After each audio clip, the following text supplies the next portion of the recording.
Voici les dernières images de l'école Apatea. En partie désossée, dès demain elle sera entièrement bâchée. Le chantier de désamiantage commence enfin.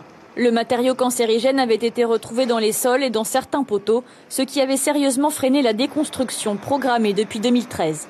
C'est vrai que l'amiante, ça fait un peu peur. Ça peut être dangereux, effectivement, c'est vrai, si c'est mal fait.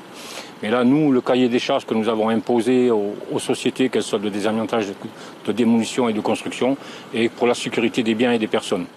L'entreprise métropolitaine qui a décroché le marché est spécialisée dans le désamiantage. Elle prévoit de tout boucler en un mois, avec des conditions de sûreté drastiques. Le premier conteneur qui est là, blanc, ça c'est un sas d'entrée. Sas d'entrée pour pouvoir ne pas amener de pollution extérieure et surtout ne pas en ressortir. Derrière, il y a 2 douches. Ils vont prendre d'abord, à la sortie, ils vont prendre une douche avec l'équipement pour faire sortir tout ce qu'il y a sur les combinaisons et tout ça, éventuellement. Et une deuxième douche après.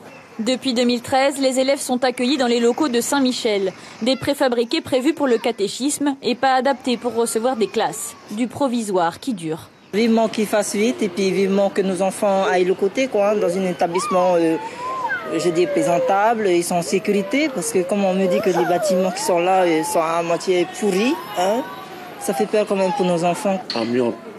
À l'hôpital de maman, on a entendu ça.